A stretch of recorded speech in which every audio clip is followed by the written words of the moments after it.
بسم اللہ الرحمن الرحیم۔ سامعین سے گزارش کی جاتی ہے کہ ہمارے دونوں چینلز کے پلیٹ فارم سے جتنی بھی آڈیو بکس کی ریکارڈنگ کمپلیٹ ہو چکی ہے اسے خود بھی سنیں اور زیادہ سے زیادہ شیئر کرنے کی کوشش کریں، اور ہمارے سوشل میڈیا پلیٹ فارم کے لنکس ڈسکرپشن میں دیے گئے ہیں، ہمیں سبسکرائب اور فالو ضرور کریں تاکہ آپ کو ضروری اپڈیٹس ملتے رہیں، اور ہماری ٹیم کی فنانشیل سپورٹ کے لیے پیٹریون کے لنک ضرور چیک کریں۔ جزاک اللہ۔ سلطان شہاب الدین غوری، مصنف اسلم راہی MA۔ ایپیسوڈ 19۔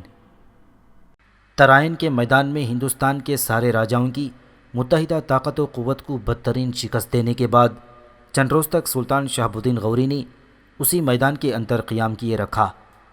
یہاں مورخین کا اختلاف ہے، کچھ کہتے ہیں کہ ترائن کے یہ میدان سرہند شہر کے قریب تھے، دوسرے کہتے ہیں کہ یہ بھٹنڈا شہر کے قریب تھے۔ بہرحال یہاں چند روز تک اپنے لشکر کے ساتھ قیام کرنے کے بعد سلطان شہاب الدین غوری نے اپنے لشکر کے ساتھ پھر پیش قدمی شروع کر دی۔ اب اس نے اجمیر شہر کا رخ کیا تھا۔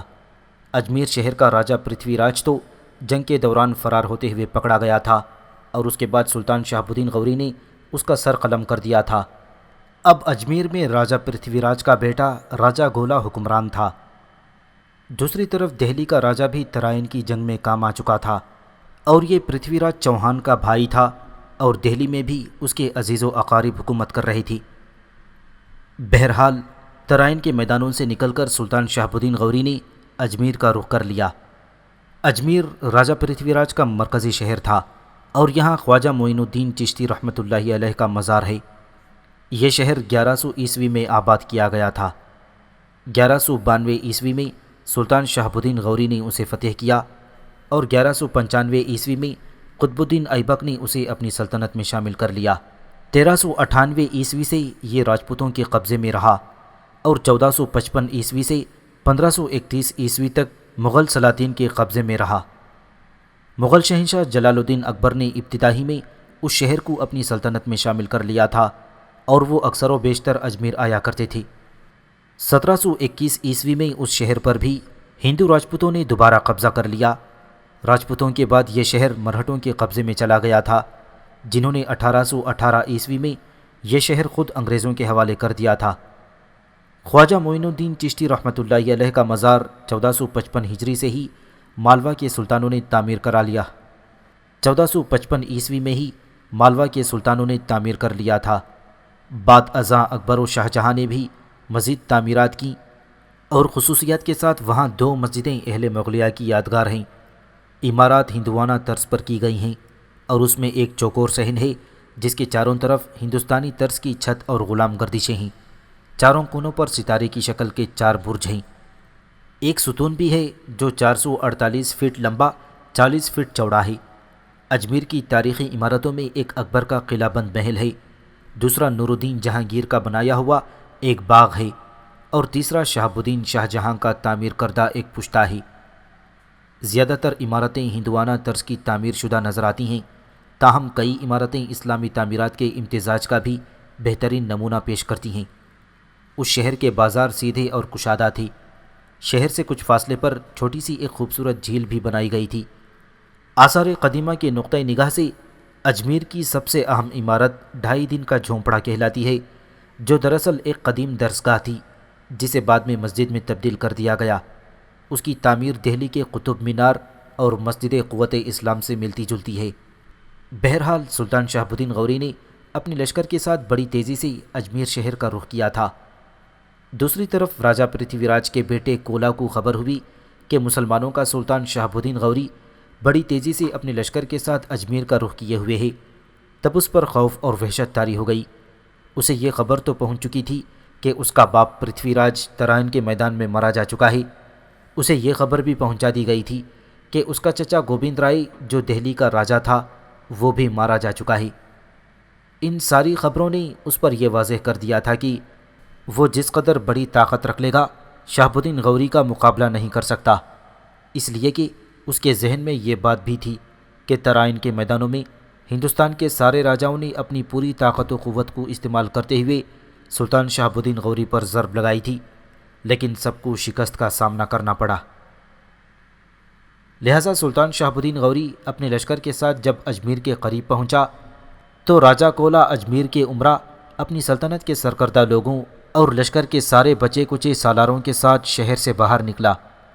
بڑے پرجوش انداز میں اس نے سلطان شہاب الدین غوری کا استقبال کیا اور انتہائی قیمتی تحائف بھی سلطان شہاب الدین غوری کی خدمت میں روانہ کیے۔ اور راجہ کولا جب سلطان شہاب الدین غوری کے سامنے آیا اور سلطان کی خدمت میں تحفے پیش کیے تو اس وقت سلطان کے سارے سالار اس کے پاس موجود تھے۔ اس پر راجہ کولا بڑی عاجزی اور انکساری سے سلطان کو مخاطب کرتے ہوئے کہنے لگا، سلطان محترم، میں کسی بھی صورت میں آپ کے مقابل آنے کی جرت نہیں کر سکتا۔ اس موقع پر میری آپ سے یہ التماس ہے کہ آپ مجھے اجمیر کی حاکمیت پر بحال کر دیں۔ میں آپ سے وعدہ کرتا ہوں کہ جب تک زندہ رہوں گا آپ کا مطیع اور فرمانبردار بن کر رہوں گا۔ راجہ کولا کے ان الفاظ پر سلطان شہاب الدین غوری نے مسکراتے ہوئے اس کی طرف دیکھا اور پھر کہنے لگا، تمہارا باپ ایک غیر ذمہ دار انسان تھا۔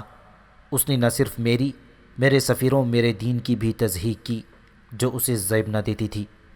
ترائن کی پہلی جنگ کی فتح کے بعد اس نے اپنی نظروں سے حقیقت دیکھنے کے بجائے توہین و تحق آمیز رویے بسا لیے تھے۔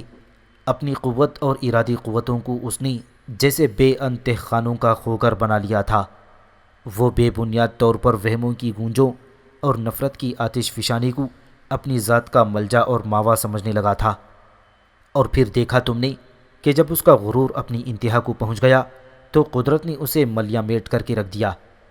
جنگ سے پہلے وہ مجھے طرح طرح کی دھمکیاں دیتا تھا، اپنی قوت و طاقت پر فخر اور گھمنڈ کرتا تھا، اور لشکر میں شامل 3000 ہاتھیوں پر اسے اتنا بھروسہ تھا کہ ہمارے لشکر کو وہ روند کر رکھ دیں گے۔ لیکن اس کا اور اس کے بھائی گوبند رائے کا جو انجام ہوا اس کی خبریں تم تک پہنچ چکی ہوں گی۔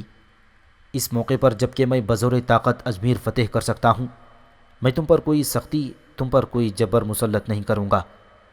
میں تمہیں اجمیر کی حاکمیت پر برقرار رکھتا ہوں، لیکن ساتھ ہی تنبیہ بھی کرتا ہوں کہ اگر کسی موقع پر سرکشی کرنے کی کوشش کی، ہمارے خلاف بے بنیاد بغاوت کھڑی کرنا چاہی تو یاد رکھنا اپنے باپ کی طرح جان سے ہاتھ دھو بیٹھو گی۔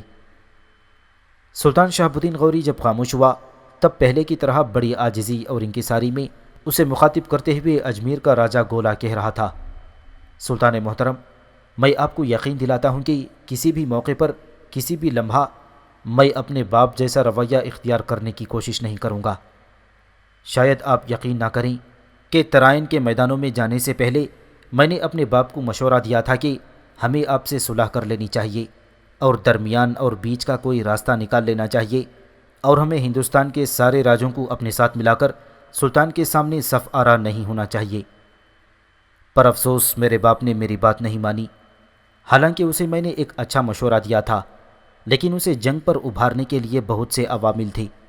ہندوستان کے کئی راجا چاہتے تھے کہ میرا باپ آپ کے مد مقابل آئے، اس لیے کہ انہیں خدشہ تھا کہ آپ کے مقابلے میں ان کی طاقت نہ ہونے کے برابر ہے، اور وہ یہ خیال کرنے لگے تھے کہ اگر اجمیر مسلمانوں کے ہاتھوں بچ بھی گیا تو ان کی چھوٹی چھوٹی سلطنتیں مسلمانوں کے سامنے زیر ہو کر رہ جائیں گی۔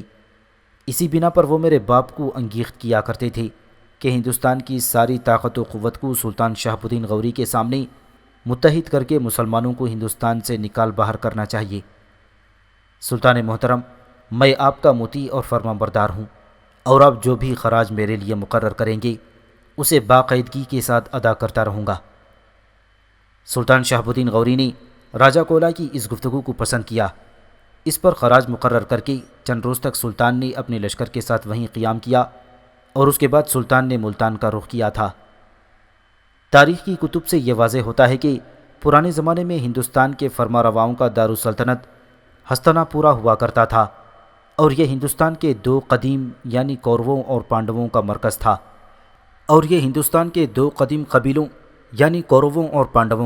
تھا، اور یہ شہر دریائے گنگا کے کنارے آباد تھا۔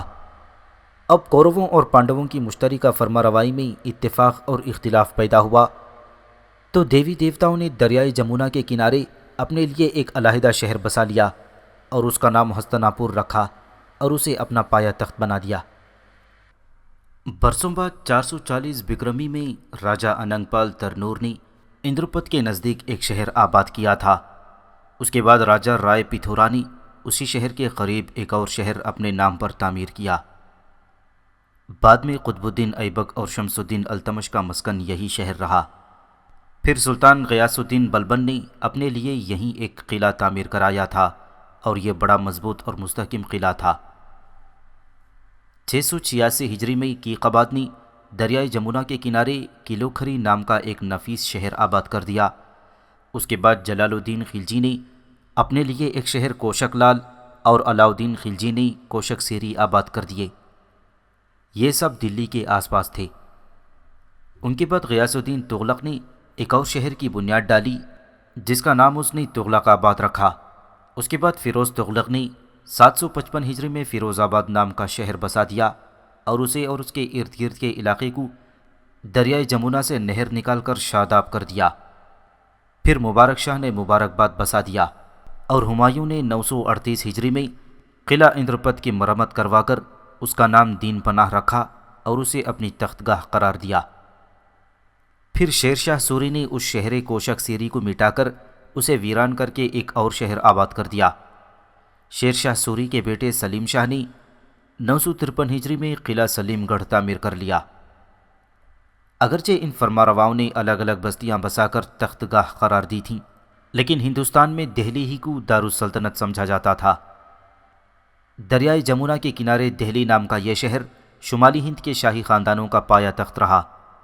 کچھ عرصے کے لیے دہلی کے بجائے دولت آباد بھی مرکزی شہر قرار دیا گیا تھا۔ پھر دولت آباد کے علاوہ آگرہ اور لاہور بھی ہندوستان کے مرکزی شہر قرار دیے گئے تھے، یہاں تک کہ شہاب الدین شاہ جہاں نے 1048 ہجری میں دہلی کے نزدیک شاہ جہان آباد کا شہر آباد کر دیا۔ اس شہر کی آبادی اور رونق اس قدر بڑھی کہ پرانے تمام شہر اس میں شامل ہو کر رہ گئی، اور 1049 ہجری کو شاہ جہاں نے ہی دہلی میں ایک نئی قلعے کی بنیاد رکھی جسے لال قلعہ کا نام دیا گیا۔ 1858 ہجری میں خاندان مغلیہ کے خاتمے کے ساتھ ہی انگریزوں نے جنگ آزادی کے دوران دہلی کی یادگار عمارات کو شدید نقصان پہنچایا اور دارالحکومت کو کلکتہ منتقل کر دیا۔ 1911 عیسوی میں برطانوی ہندوستان کا دارالحکومت آخرکار دہلی منتقل ہوا اور نئے شہر کی تعمیر شروع ہوئی جسے پہلے رائے سینا کا نام دیا گیا تھا، بعد میں اسے نئی دہلی پکارا جانے لگا۔ دہلی کی یادگار عمارتوں میں جامع مسجد، موتی مسجد، کلا مسجد، کھڑکی کی مسجد، کوٹلہ کی مسجد، مسجد قطب الدین ایبک، لال قلعہ، قطب مینار، مقبرہ کبیر الدین یا مقبرہ نظام الدین اولیاء، مقبرہ امیر خسرو دہلوی، مقبرہ نصیر الدین چراغ، مقبرہ قطب الدین بختیار کاکی، مقبرہ التمش، مقبرہ ناصر الدین محمود، مقبرہ علاؤ الدین خلجی، مقبرہ غیاث الدین خلجی، مقبرہ فیروز ادھم خان، مقبرہ عبد الرحیم خان خانہ اور مقبرہ ہمایون قابل ذکر ہیں۔ بہرحال سلطان شہاب الدین غوری اپنے لشکر کے ساتھ بڑی برق رفتاری سے فاصلوں کو سمیٹتا ہوا جب دہلی کے قریب پہنچا تو دہلی کے حاکم گوبند رائے کے مارے جانے کے بعد اس کے خاندان کے وہ افراد جو دہلی کا نظم و نسق چلا رہے تھے وہ شہاب الدین غوری کی خدمت میں حاضر ہوئے۔ اجمیر کے راجہ کولا یا گولا کی طرح انہوں نے بھی سلطان شہاب الدین غوری کی خدمت میں حاضر ہو کر قیمتی تحائف پیش کرنے کے ساتھ ساتھ اپنی اطاعت اور فرما برداری کا اظہار بھی کیا اور سلطان کو خراج دینے کا عہد کر لیا۔ سلطان ان کی اطاعت سے بھی خوش ہوا، دہلی سے بھی اس نے کوچ کیا۔ آخر اس نے لشکر کے ساتھ کوہرام شہر میں جا قیام کیا۔ کوہرام ان دنوں ایک خاصا بڑا اور مشہور شہر تھا اور پٹیالہ کے آس پاس تھا۔ یہاں جس وقت سلطان شہاب الدین غوری نے اپنے لشکر کے ساتھ قیام کر لیا تو ایک روز سلطان شہاب الدین غوری قطب الدین ایبک، ایبا اور اپنے دوسرے سالاروں کے ساتھ بیٹھا ہوا تھا کہ سلطان کے کچھ مخبر اس کے پاس آئے۔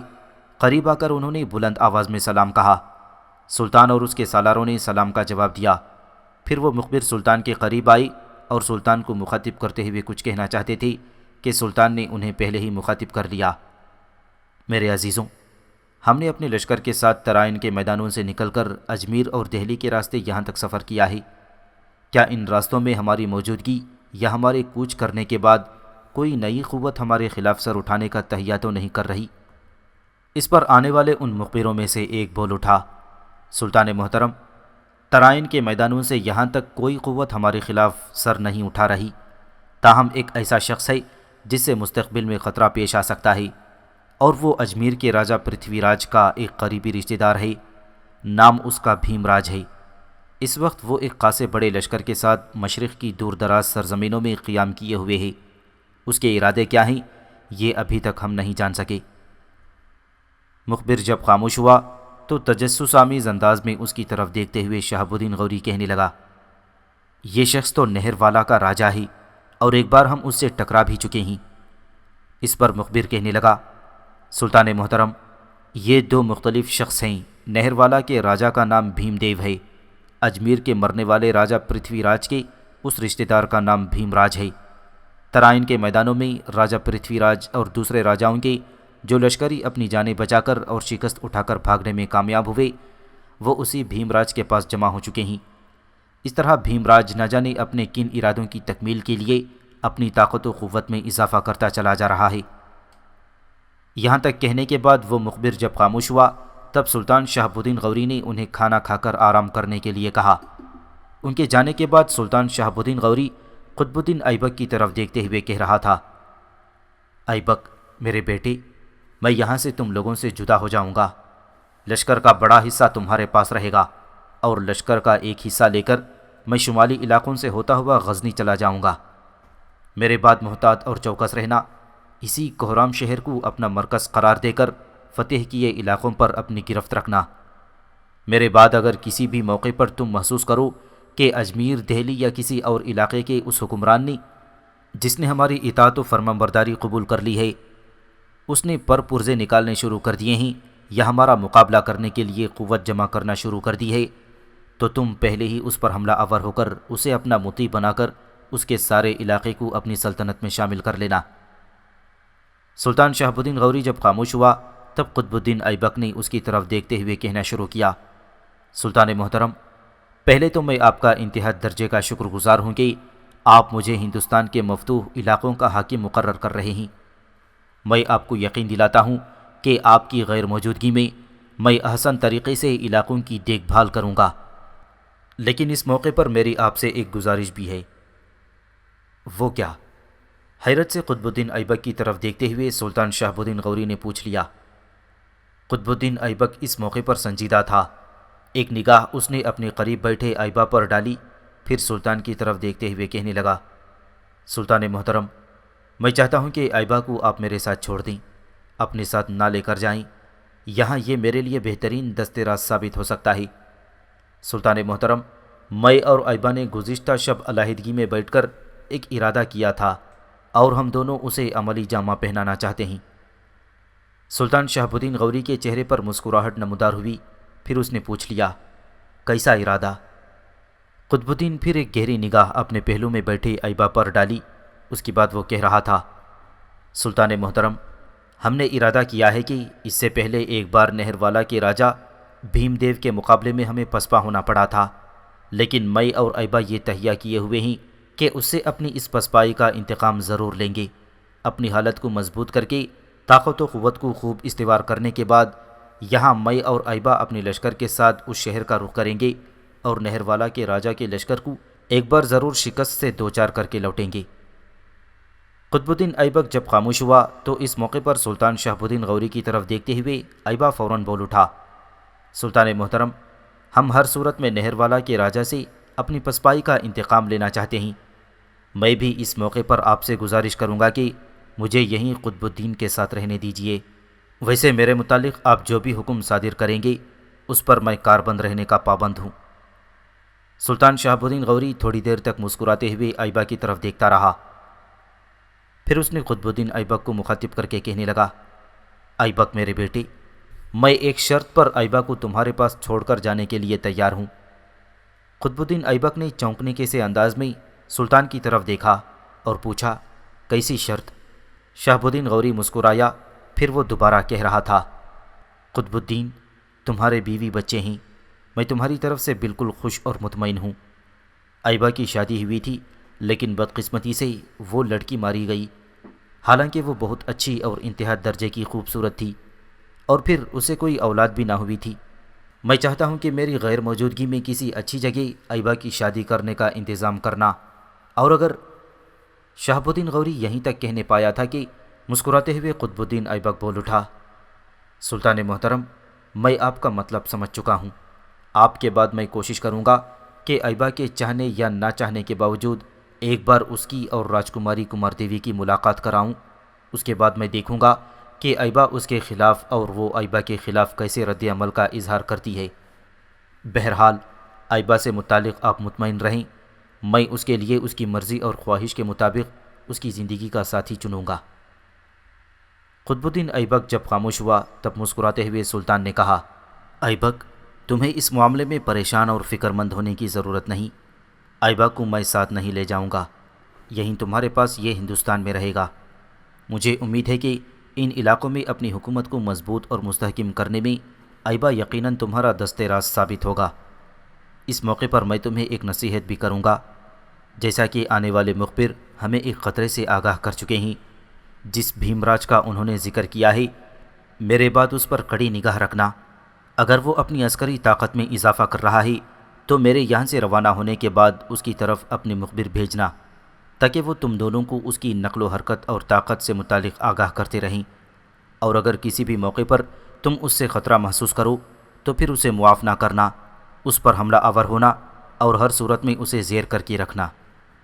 یہاں تک کہنے کے بعد سلطان شہاب الدین غوری رکا، پھر کچھ سوچ کر قطب الدین ایبک اور ایبا دونوں کی طرف دیکھتے ہوئے کہنے لگا، یہ جو تم دونوں نہر والا پر حملہ آور ہونے کا ارادہ رکھتے ہو تو وہاں بھی اپنی مکمل تیاریوں کے ساتھ نکلنا، اس لیے کہ میرے جانے کے بعد تمہارے لشکر کی تعداد کم رہ جائے گی، لہٰذا یہاں قیام کے دوران نہ صرف اپنے لشکر کی تعداد بڑھانا بلکہ اس کی اعلیٰ تربیت و تنظیم کا کام بھی سر انجام دینا۔ یہاں تک کہتے کہتے سلطان شہاب الدین غوری رک گیا، خاموش ہو گیا، اس لیے کہ عین اسی لمحے ایک لشکری آیا اور اس نے کھانا تیار ہونے کی اطلاع دی۔ سلطان اپنی جگہ پر اٹھ کھڑا ہوا تھا اور اس کی طرف دیکھتے ہوئے باقی سارے سالار بھی اٹھ کر سلطان کے ساتھ ہو لیے تھے۔ سلطان نے وہ رات وہیں بسر کی۔ اگلے روز سلطان نے اپنے حصے کے لشکر کے ساتھ کوہرام شہر سے نکلا اور شمال کے علاقوں کی طرف سے ہوتا ہوا مغرب کی طرف بڑھتا چلا گیا، یہاں تک کہ وہ غزنی جا پہنچا۔ دوپہر کے وقت کرن کماری رسوئی میں کمار دیوی کے ساتھ بیٹھی کھانے کے برتن سمیٹ رہی تھی۔ شاید وہ اپنے ماں باپ کے لیے دریا کی طرف کھانا لے جانا چاہتی تھی۔ کھانا باندھنے کے بعد وہ بڑے غور اور انہماک سے راجکماری کمار دیوی کی طرف دیکھ رہی تھی۔ کمار دیوی اس کے اس انداز کو دیکھتے ہوئے مسکرائی، پھر بڑے پیار سے کہنے لگی، کرن کماری، میری بہن، تم آج میری طرف ایسے غور سے دیکھ رہی ہو جیسے کہ پہلے مجھے کبھی دیکھا ہی نہیں، اور میں وہ اجنبی ہوں کہ اچانک تمہارے سامنے آ گئی ہوں۔ راجکماری کمار دیوی کے ان الفاظ پر کرن کماری کچھ دیر تک سوچتی رہی، پھر کہنے لگی، میری بہن، میں تم سے ایک سوال کرنا چاہتی ہوں۔ گزشتہ کئی روز سے یہ سوچ رہی ہوں کہ یہ سوال تم سے کروں پر ہمت نہیں ہوتی تھی۔ خوف تھا کہ تم ناراض ہو جاؤ گی، اور پھر تمہاری ناراضگی کی وجہ سے پھر میں خاموش ہو گئی تھی۔ آج پھر میں نے ارادہ کیا تھا کہ تم سے وہ سوال پوچھوں، پھر میری ہمت جواب دے گئی۔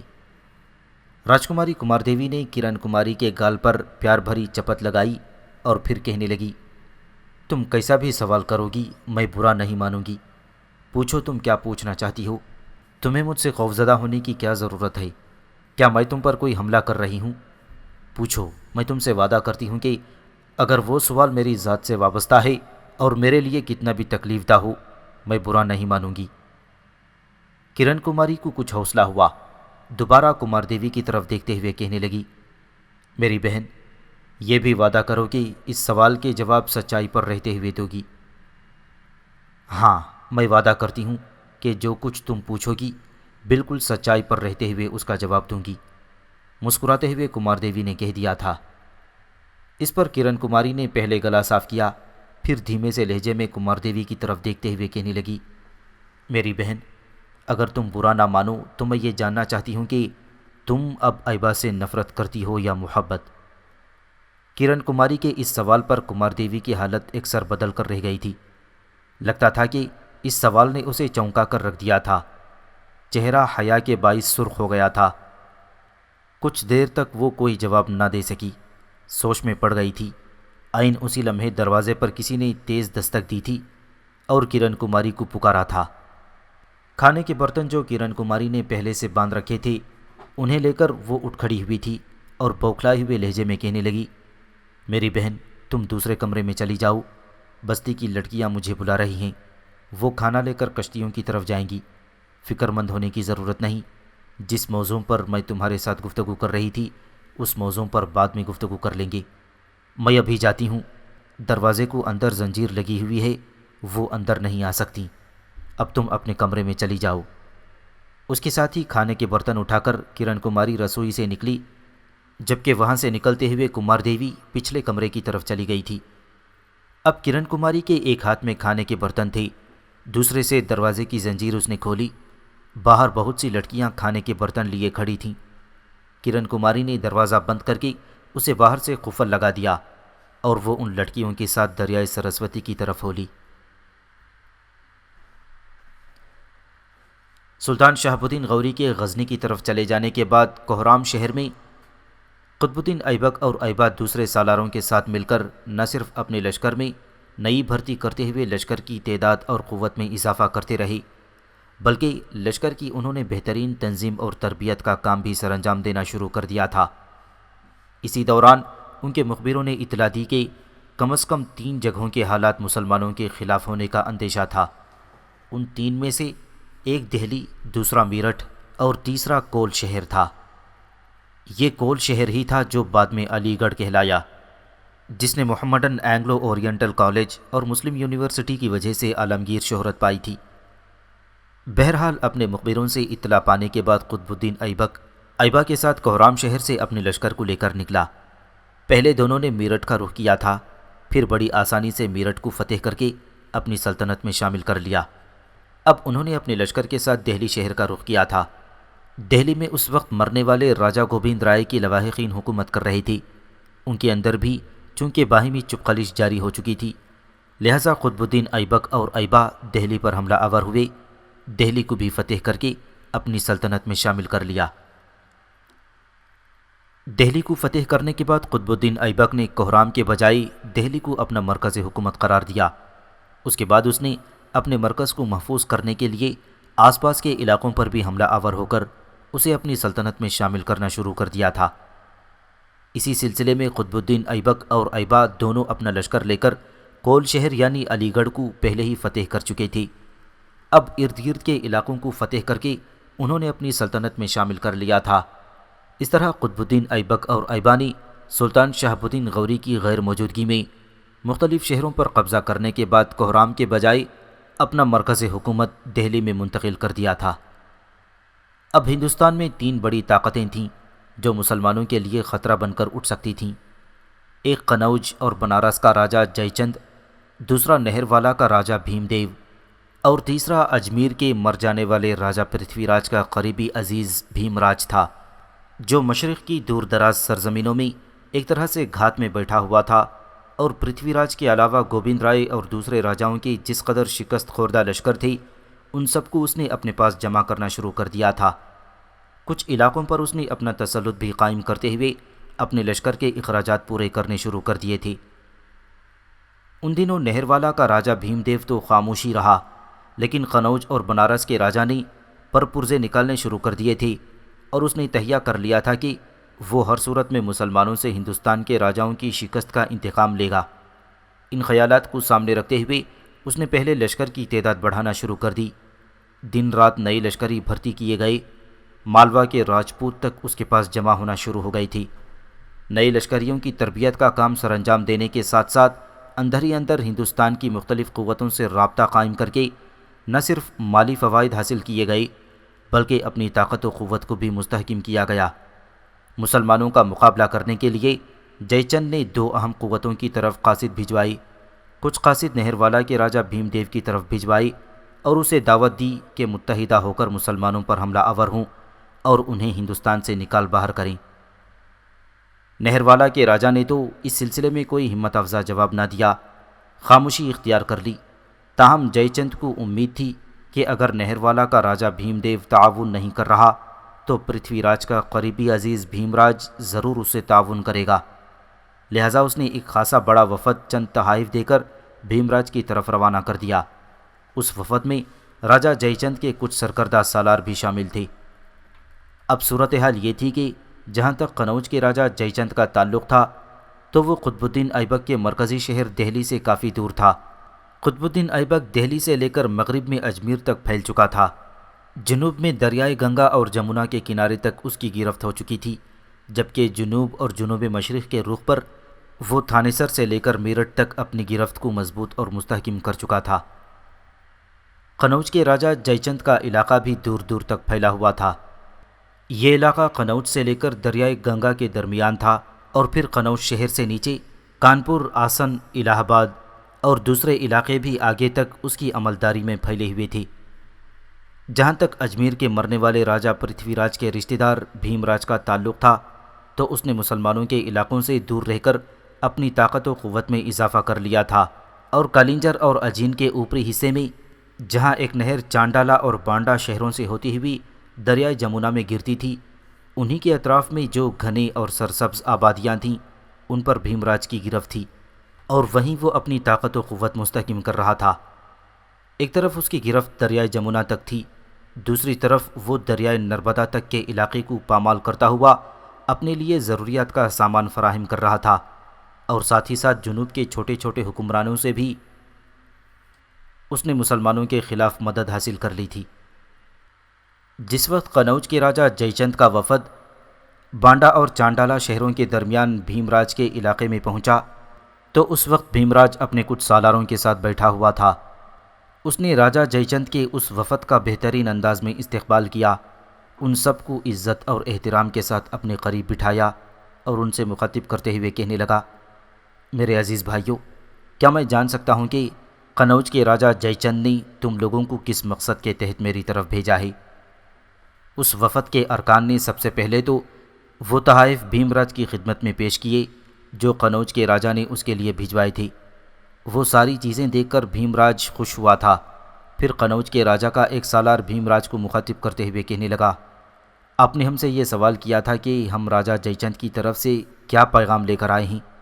آپ کے اس سوال کا جواب دینے کے بجائے اگر میں آپ سے یہ سوال کروں کہ آپ ان علاقوں میں کس مقصد کے لیے اپنی طاقت و قوت میں اضافہ کر رہے ہیں اور آپ کے کیا مقاصد ہیں، تو پھر آپ برا نہ مانیے گا۔ بھیم راج کے چہرے پر ہلکا سا تبسم نمودار ہوا اور وہ کہنے لگا، میں نے یہاں قیام کے دوران اپنی طاقت و قوت میں خوب اضافہ کرنے کا عہد کر لیا ہے کہ اس وقت جو میرے پاس تربیت یافتہ لشکر ہے ویسا اجمیر کے راجہ پرتھوی راج کے پاس بھی نہیں تھا۔ جہاں تک تمہارا یہ سوال ہے کہ میں ایسا کن مقاصد کے تحت کر رہا ہوں، تو میں نے تہیہ کر رکھا ہے کہ میں ہر صورت میں مسلمانوں کے سلطان شہاب الدین غوری کو شکست دے کر اسے ہندوستان سے نکال باہر کروں گا۔ میں نے اپنے چند سالاروں کے ساتھ چنڈالہ کے مندر میں جا کر سوگند بھی کھائی تھی کہ اگر کبھی مجھے مسلمانوں کے سلطان کے خلاف کامیابی حاصل ہوئی تو میں مسلمانوں کے اس حکمران کا سر قلم کر کے رکھ دوں گا۔ یہاں تک کہنے کے بعد بھیم راج رکا، پھر انتہائی دکھ بھرے انداز میں وہ کہنے لگا، ہماری سب سے بڑی بدقسمتی یہ ہے کہ ہندوستان کے سارے راجہ متحد ہو گئے تھے اور ان کی تعداد 100 سے بھی کہیں زیادہ تھی، اور ان کے مقابلے میں مسلمان سلطان صرف اکیلا تھا۔ وہ اپنے مرکز سے بھی دور تھا، اسے ہم سے زیادہ کہیں سے بھی کمک کا سامان ملنے کی امید بھی نہیں تھی، لیکن پھر بھی نہ جانے کیا ہوا کہ ہمارے خلاف اسے فتح ہوئی، اور میں سمجھتا ہوں یہ ہماری بدقسمتی تھی یا ہم نے خلوص نیت کے ساتھ ترائن کی اس دوسری جنگ میں حصہ نہیں لیا تھا، یا ہندوستان کے مختلف راجاؤں میں آپس میں کھوٹ تھا جس کی بنا پر انہیں کامیابی نہ ہو سکی۔ اب میں نے تہیہ کر رکھا ہے کہ مسلمانوں کو یہاں سے نکال باہر کر کے ہی دم لوں گا۔ اب تم اپنے آنے کا مقصد بیان کرو۔ بھیم راج جب خاموش ہوا تب وہ سالار مسکراتے ہوئے کہنے لگا، ہمارے یہاں آنے کا مقصد وہی ہے جو آپ بیان کر چکے ہیں، اور اسی لیے راجہ جے چند نے آپ کی طرف روانہ کیا ہے۔ ٹھیک ہے، ترائن کے میدانوں میں جو جنگ ہوئی اور جن راجاؤں کو شکست اٹھانا پڑی ان میں ہمارا راجہ جے چند بھی شامل تھا، لیکن وہاں حالات اور تھے۔ اس وقت قنوج کے راجہ کی تیاریاں مکمل نہ ہوئی تھیں۔ اب ہم نے مسلمانوں کا مقابلہ کرنے کے لیے اپنی تیاریوں کو اپنے عروج پر پہنچا دیا ہے۔ ہمارا راجہ جے چند چاہتا ہے کہ آپ کے ساتھ تعاون کر کے مسلمانوں پر حملہ آور ہوں اور مسلمانوں کو ہندوستان سے نکال باہر کریں۔ اگر ہم اس وقت حملہ آور ہوں تو مسلمانوں کو شکست دینا آسان ہے، اس لیے کہ راجہ جے چند نے اپنے مخبر مسلمانوں کے علاقوں میں دور تک پھیلا رکھے ہیں، اور انہوں نے راجہ کو یہ خبر دی ہے کہ مسلمانوں کا سلطان شہاب الدین غوری چند روز تک کوہرام شہر میں قیام کرنے کے بعد غزنی واپس جا چکا ہے، اور یہاں اب اس کے 2 عدد سالار ہیں، ایک قطب الدین ایبک، دوسرا ایبا۔ ان حالات میں اگر ہم مسلمانوں کے ان سالاروں پر حملہ آور ہوں تو انہیں شکست دے کر بھاگ جانے پر مجبور کر سکتے ہیں۔ اگر ہم اپنی طاقت و قوت کے ساتھ ان کا تعاقب کریں تو دریائے سندھ تک کوئی طاقت ہمیں ان کا تعاقب کرنے سے روک نہ سکے گی۔ یہاں تک کہنے کے بعد قنوج کے راجہ کا وہ سالار رکا، پھر اپنے خدشات کا اظہار کرتے ہوئے کہہ رہا تھا، جہاں تک ہمارا اور ہمارے راجہ کا اندازہ ہے، اگر ہم نے مسلمانوں پر حملہ آور ہونے میں تاخیر کی اور شہاب الدین غوری کے غزنی چلے جانے کے بعد اس کی غیر حاضری سے فائدہ اٹھا کر اپنے لیے فوائد حاصل کرنے کی کوشش نہ کی، تو پھر مسلمان شمال و جنوب اور مشرق پر ہر طرف سے حملے کرتے ہوئے یہاں کسی بھی مقامی راجہ کو خود مختار نہ رہنے دیں گے۔ لہٰذا وقت کا تقاضا ہے کہ ہم متحد ہو کر مسلمانوں سے ٹکرا جائیں۔ جہاں تک ہمارے راجہ جے چند کا لائحہ عمل ہے تو وہ آپ کا تعاون چاہتا ہے۔ راجہ چاہتا ہے کہ ایک وقت مقرر کر لیا جائے، اس وقت مقررہ پر ہمارا لشکر قنوج سے نکل کر دریائے جمنا کا رخ کرے اور بالکل گوالیار کی سیدھ میں گنگا اور جمنا کے بیچ آپ کا لشکر بھی وہاں پہنچ جائے۔ اس کے بعد دونوں لشکر متحدہ ہو کر دریائے جمنا کے کنارے متھرا سے ہوتے ہوئے آگے بڑھیں گے اور مسلمانوں کے سالاروں سے ٹکرائیں گے۔ اگر ہم ایسا کریں تو مسلمانوں میں اتنا دمخم نہیں ہوگا کہ وہ ہمارا مقابلہ کر سکیں۔ جہاں تک مسلمانوں کے لشکر کا تعلق ہے تو مخبر ہمارے راجہ جے چند کو اطلاع دے چکے ہیں کہ مسلمانوں کا کل لشکر 2 حصوں میں تقسیم ہو چکا ہے۔ ایک حصے کو لے کر شہاب الدین غوری غزنی جا چکا ہے، باقی کا آدھا لشکر قطب الدین ایبک اور ایبا کے پاس ہے۔ گو یہ دونوں شہاب الدین غوری کے بہترین سالار ہیں، لیکن ہم چونکہ ان پر عددی فوقیت رکھتے ہیں، لہٰذا اگر ہم پیش قدمی کرتے ہوئے ان پر حملہ آور ہو جائیں تو مجھے امید ہے کہ وہ ہمارا مقابلہ نہیں کر سکیں گے۔ ایک بار ہم نے جنگ کے دوران ان کے قدم اکھاڑ دیے تو پھر وہ کہیں بھی جم کر مقابلہ نہیں کر سکیں گے، اور جب ایسا ہوگا تب ہم مسلمانوں کو ان سرزمینوں سے نکال کر باہر کرنے میں کامیاب ہو جائیں گے۔ جے چند کے سالار نے خاموش ہونے پر ہلکی ہلکی مسکراہٹ میں بھیم راج اپنے سارے ارکان کی طرف دیکھتے ہوئے کہنے لگا، لگتا ہے ہمارے اور تمہارے خیالات آپس میں ملتے ہیں۔ میں جے چند کے ساتھ مکمل اتحاد اور تعاون کرنے کے لیے تیار ہوں۔ اگر ہم دونوں مل کر پوری طاقت و قوت صرف کرتے ہوئے مسلمانوں پر حملہ آور ہوں تو اپنی فتح اور کامیابی کو یقینی بنا سکتے ہیں، لیکن اس تعاون اور اتحاد کے لیے میری ایک شرط ہے۔ قنوج کے راجہ کے سالار نے چونکنے کے سے انداز میں بھیم راج کی طرف دیکھا، پھر چپتے ہوئے انداز میں اس نے پوچھا، کیسی شرط؟ بھیم راج نے اپنے ہونٹوں پر زبان پھیری، 2-3 بار اپنی پیشانی کو عجیب سے انداز میں رگڑا، اس کے بعد کہنے لگا، میری شرط یہ ہے کہ اگر ہم متحدہ طور پر مسلمانوں کو شکست دینے میں کامیاب ہو جائیں تو ہندوستان میں اس سے پہلے جن علاقوں پر میرے عزیز اور رشتہ دار راجہ پرتھوی راج کی حکومت تھی ان علاقوں پر میری حکومت کو تسلیم کر لیا جائے۔ باقی علاقوں سے مجھے کوئی غرض و غایت نہ ہوگی، وہ تمہارا راجہ جے چند جسے چاہے دیتا رہے۔ پرتھوی راج کے بیٹے کولا راج کا کیا بنے گا، جس کو ان دنوں مسلمانوں کی حمایت بھی حاصل ہے؟ بھیم راج نے کچھ سوچا، پھر عیارانہ انداز میں کہنے لگا، اس کے لیے 2 راستے ہیں۔ اگر میں اور جے چند دونوں مل کر مسلمانوں کو شکست دیتے ہیں تو پرتھوی راج کی ساری مملکت کا حکمران میں ہوں گا، اور موجودہ راجہ کولا یعنی پرتھوی راج کا بیٹا ایک طرح سے میرا راجکمار بن کر رہے گا، اور میرے بعد اس کی سلطنت کا وہی والی اور وارث ہوگا۔ اور اگر کولا کو یہ پیشکش منظور نہ ہو تو اس کا ایک بہترین حل بھی ہے۔ مسلمانوں کو اگر ہم شکست دیتے ہیں تو دریائے سندھ تک ہم انہیں ٹکنے نہیں دیں گے۔ اب دریائے گنگا سے لے کر دریائے سندھ تک وسیع علاقے پر ہماری حکمرانی ہوگی، اور ان علاقوں میں سے جس حصے کا بھی راجہ کولا چناؤ کرے اسے وہاں کا حاکم مقرر کر دیا جائے گا۔ بھیم راج جب خاموش ہوا تب وہ سالار پھر بول اٹھا، اور مرکزی شہر دہلی سے متعلق آپ کا کیا خیال ہے؟ بھیم راج نے ہلکا سا قہقہہ لگایا اور کہنے لگا، مجھے دہلی سے کوئی غرض و غایت نہیں رہے گی۔ دہلی اگر جے چند رکھنا چاہے تو رکھ لے، مجھے کوئی غرض نہیں، اگر کولا کو وہاں کا حاکم مقرر کیا جاتا ہے تب بھی میں اس سلسلے میں کوئی اعتراض نہیں کروں گا۔ مجھے صرف وہ علاقہ چاہیے ہوگا جس پر اس سے پہلے پرتھوی راج حکومت کرتا تھا، بس اس کے علاوہ مجھے کچھ نہیں چاہیے۔ یہاں تک کہنے کے بعد بھیم راج پھر دوبارہ وفد کے ارکان کو مخاطب کرتے ہوئے کہہ رہا تھا، پہلے یہ تو کہو تمہارے راجا نے جنگ کے لیے کچھ ہاتھی بھی تیار کیے ہیں؟ راجا جے چند کا سالار مسکرایا اور کہنے لگا، اس وقت ہمارے پاس لگ بھگ 2000 ہاتھی ہیں جنہیں ہم جنگ میں استعمال کر سکتے ہیں۔ اس کے علاوہ بھی ہمارے پاس بہت ہاتھی ہیں جن سے بوقت ضرورت کام لیا جا سکتا ہے۔ بھیم راج مسکرایا اور کہنے لگا، یہ تو بہت اچھا ہے، میں بھی لگ بھگ 1000 ہاتھیوں کو تیار کر رہا ہوں جو جنگ میں حصہ لے سکتے ہیں۔ ہماری بدبختی کہ ترائن کے میدانوں میں جو مسلمانوں کے سلطان کے ساتھ ہماری دوسری جنگ ہوئی تھی اس میں مرکزی کمانداری چونکہ پرتھوی راج کے ہاتھ میں تھی اور پرتھوی راج متحدہ لشکر کو صحیح معنوں میں لڑا نہ سکا۔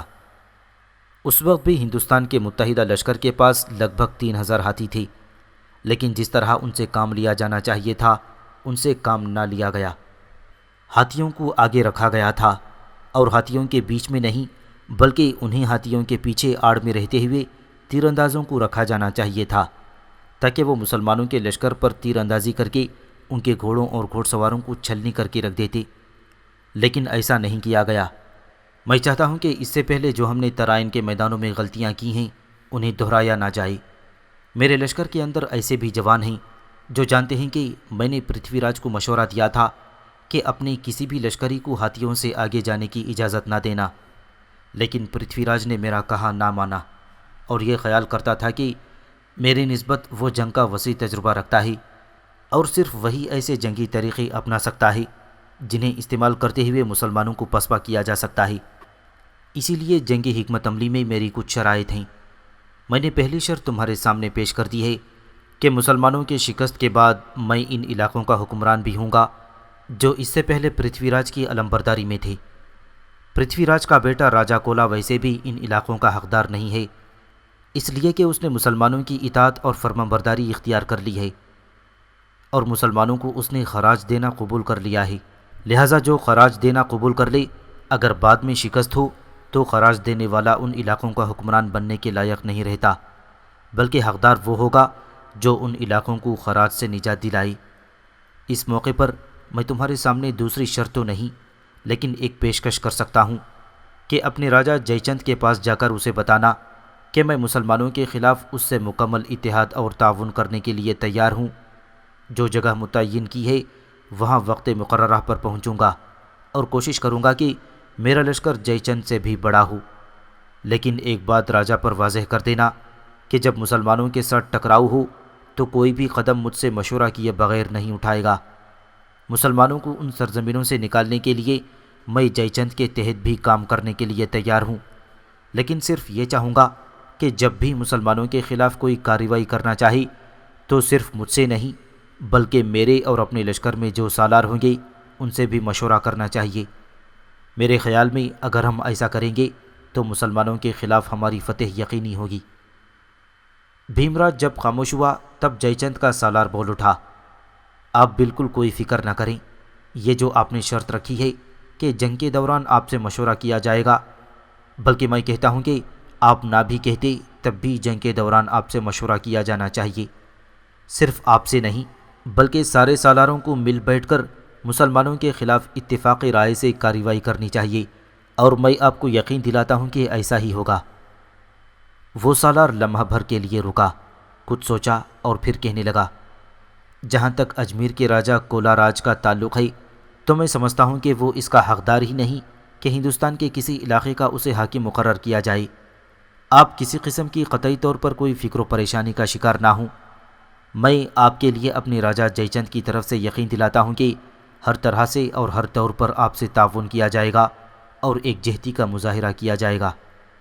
میں آپ کو یقین دلاتا ہوں کہ جب ہم دونوں قوتیں مل کر مسلمانوں کو شکست دیں گے تو جو علاقے ان سے واپس لیے جائیں گے ان کا فیصلہ آپ کی مرضی کے بغیر نہیں کیا جائے گا، بلکہ راجا جے چند نے یہ ساری باتیں سمجھا کر ہمیں بھیجا ہے، اور میں آپ کو یقین دلاتا ہوں کہ ہم آپس میں تعاون کرتے ہوئے جس قدر راستہ طے کریں گے اس مسافت میں ہم کسی بھی موقع پر آپ سے مخالفت یا تکرار اور رد و قط کا اظہار نہیں فرمائیں گے۔ جے چند کے سالار کی اس گفتگو سے بھیم راج خوش ہو گیا تھا۔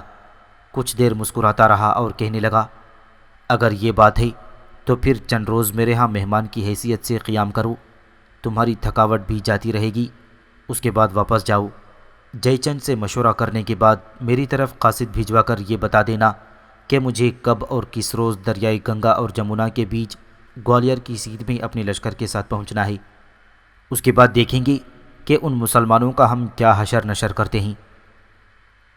جے چند کے سارے سفارتکاروں نے بھیم راج کی اس گفتگو سے اتفاق کیا تھا اور انہوں نے چند روز کے لیے بھیم راج کے ہاں ہی قیام کر لیا تھا۔